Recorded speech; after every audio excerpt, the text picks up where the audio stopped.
Akhir-akhir ini, nama Fajar Sad Boy viral di media sosial dan mendapatkan perhatian dari netizen lantaran ia terus menangis dan sering galau saat patah hati dan menceritakan kisah cinta monyetnya. Dan yang lebih mengejutkannya lagi sob, ia pun putus sekolah hanya karena cinta. Kata manajernya, dia itu taat agama dan hafiz Quran. Alhasil, dia dijuluki sebagai duta galau Indonesia. Wow. Namun, terlepas Fajar itu murni sad boy atau gimmick demi konten yang membuat warganet bingung, ini sudah menjadi perkara urgen sebenarnya ya sob. Boleh itu sebenarnya seorang lelaki itu menangis atau menunjukkan ekspresi sedihnya. Namun yang disayangkan sob, mengubah tangisan di layar kaca cuman gara-gara patah hati ditolak doi rasanya kok sayang banget ya. Jadi, yang harus dikulik adalah mengapa remaja-remaja sekarang, contohnya Fajar ini, mudah galau, jadi sad boy atau sad girl, gara-gara hanya patah hati doang. Nah, apa sih penyebabnya sebenarnya? Juga, apa visi misi dalam menjalani hidup sebenarnya? Nah, ini yang akan kita bahas ya sob, merevisi tujuan hidup menjadi urgen. Sebenarnya, rasa tertarik terhadap lawan jenis adalah salah satu wujud naluri manusia. Itu artinya, naluri berkasih sayang atau yang dinamakan Gorizatul Nau itu adalah fitrah yang Allah anugerahkan untuk kita. Dengan kita memiliki rasa tertarik terhadap lawan jenis yang memunculkan kecenderungan dan rasa suka, itu sudah menjadi fitrah ya sob, dan gak salah. Namun, yang perlu kita garis bawahi adalah untuk penyaluran naluri itu tadi harus benar-benar disalurkan dengan cara yang benar ya sob, agar gak ada masalah seperti kejadian Fajar yang ingin bunuh diri itu gara-gara patah hati. Terus, datangnya dari mana rangsangan naluri berkasih sayang? Ya, jawabannya adalah dari luar tubuh manusia atau lingkungan sekitar. Jadi, kita itu bisa mengendalikan rangsangan itu tadi atau tidak. Lah, terus caranya gimana?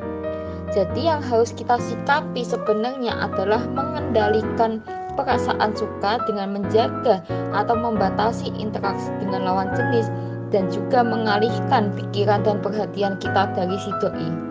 Namun yang namanya naluri ya sob, ketika belum terpenuhi, nggak bakal deh kita itu mati. Mungkin hanya muncul perasaan gelisah atau nggak nyaman dan lain-lain. Yang penting jangan sampai kita itu dibuat lemah, letih, lesu, loyo cuma gara-gara doi doang. Tapi masalahnya fakta hari ini malah melemahkan generasi muda. Bener atau bener nih sob, dengan terus galau atau nangisin mantan, denger lagu-lagu melo, cinta-cintaan, itulah yang sebenarnya membuat mental remaja lemah dan mengajak berandai-andai membayangkan pacaran dengan doi, yang akhirnya bikin remaja pengen pacaran habis itu bikin sakit hati, putus cinta, selingkuh, dan lain-lain. Jadi, gimana pemudanya bisa semangat bergerak membuat karya dan perubahan kalau yang didengar isinya bikin galau terus? Melihat aktivitas remaja yang suka hal-hal berbau romantis, remaja hari ini jadi tidak pernah jauh dari yang namanya urusan cinta. Kondisi remaja yang mudah rapuh dengan beberapa faktor, salah satunya gara-gara putus cinta, ini sob sebenarnya sudah menjadi perkara yang urgen sob. Karena tayangan-tayangan serta konten-konten hari ini yang dimana kebanyakan berisi cinta-cintaan membuat remaja itu tadi tidak jauh dari urusan cinta dan cara berpikir remaja bersandar pada perasaan semata. Karena remaja itu sudah stuck di perasaan doang, gak kurangnya pemahaman, ditambah lagi mudahnya mereka terbawa arus pergaulan yang membuat remaja itu hanya berpikir pada perasaan semata saja. Dampaknya, kondisi psikis mereka mudah lemah meski secara fisik berada pada usia produktif. Karena kata sebagian orang, kondisi ini menunjukkan krisis jati diri. Ada yang mengatakan bahwa krisis jati diri itu perkara biasa. Maklumin aja deh, pada usia ini mereka labil dan masih mencari arah. Namun sob, krisis jati diri ini karena usia labil remaja itu tidak lantas kita beri pemakluman. Sebab jika kita sebenarnya memahami bahwa usia muda itu adalah usia produktif Namun, psikis yang belum stabil, ya mengapa seluruh elemen ini tidak menyiapkan berbagai instrumen agar pada usia remaja mereka bisa percaya diri menghadapi masa produktifnya? Iya enggak? Sebenarnya, remaja yang berada di usia produktif seharusnya yang pertama, pembentukan karakter dan penguatan mental. Jadi, remaja itu harus dibentuk dengan karakter dan penguatan yang mental agar tidak gampang depresi itu tadi. Terus yang kedua, seharusnya wajib ditempat sebagai individu yang memiliki visi misi dalam menjalani hidup. Yang ketiga, remaja seharusnya dicetak menjadi generasi penerus yang membawa perubahan dan menciptakan karya-karya yang hebat demi kepentingan umat. Nah, dengan itu tadi seharusnya sistem atau negara lah yang bisa mempersiapkan masa produktif remaja yang melibatkan masyarakat, keluarga, sekolah, sampai individu. Kenapa? Ya karena negara bersama institusi pendidikan itu dapat menyusun sebenarnya kurikulum yang berbasis pada pembentukan karakter dan penguatan mental remaja. Nah, selain itu juga keluarga sebagai institusi terkecil tentu tidak boleh alpa mendampingi remaja. Masyarakat juga dapat berpartisipasi menciptakan atmosfer yang sehat untuk membentuk fisik dan mental remaja. Sementara itu, dari sisi individu remaja, mereka wajib ditempa sebagai seseorang yang memiliki visi misi dalam menjalani hidup. Jadi, yang namanya jati diri itu seharusnya sudah remaja-remaja saat ini pahami sejak memahami tujuan hidup di dunia. Namun yang disayangkan adalah dengan sistem hari ini yang menanamkan kepada remaja bahwa tujuan hidup mereka hanya beredar di urusan dunia. Jadi, remaja hari ini fokusnya ingin tujuan hidupnya adalah pengen terkenal, punya uang banyak misalnya, pengen hidup enak dan sebagainya. Wajar jika perkara-perkara ini membentuk mental remaja saat ini yang mudah rapuh. Jadi juga masyarakat saat ini malah menjadi komentator, bahkan menjadikan kisah remaja galau sebagai konten doang. Dan juga negara juga kesannya diam saja dan membiarkan. Lantas bagaimana di dalam Islam memberikan tuntunan agar terbentuk menjadi remaja hebat yang dirindu surga? Nah, sobat KSWI semua, krisis jati diri pada remaja itu sebenarnya nggak terbentuk dengan sendirinya. Dan perkaranya sebenarnya bisa sampai ke sistem. Iya, karena sistemis. Kenapa? Karena tindakan manusia yang lakukan pada dasarnya itu tergantung pada pandangannya mengenai kehidupan.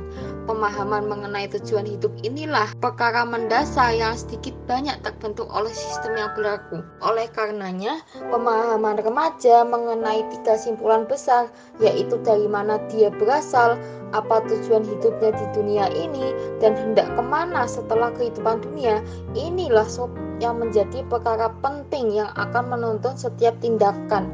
Ini adalah pertanyaan yang mendasar yang dimana akan membentuk karakter khas pada manusia sekaligus membentuk individu remaja yang bertakwa.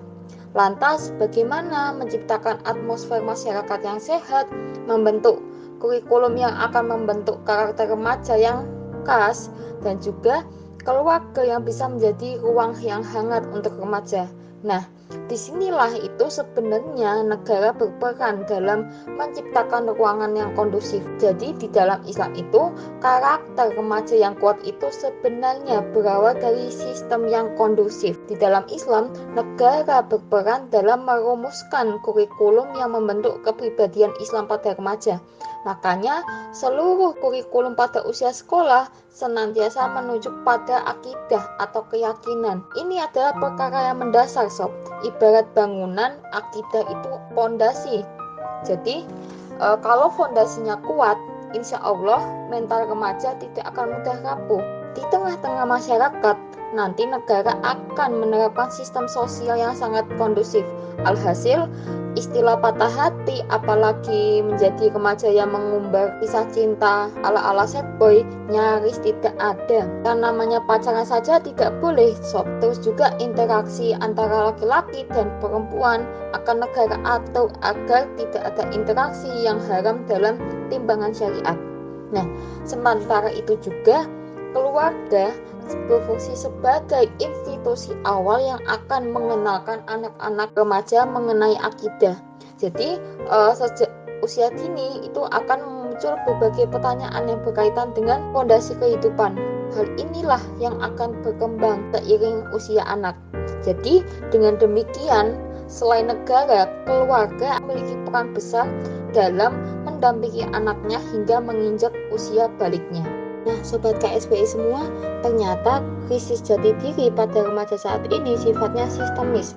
Oleh karenanya, butuh sistem kondusif untuk menciptakan remaja-remaja bermental kuat yang surga rindukan. Jika sistem saat ini hanya mampu mencetak remaja berkarakter labil dan doyan, menebar kegaulan, Islam beda sob. Mau nggak sih kita itu dirindu surga?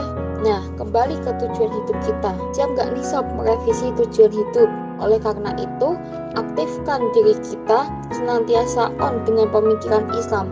Sibukkan diri dengan kegiatan dakwah Islam yang jauh lebih bermanfaat ketimbang pacaran jadi bucin.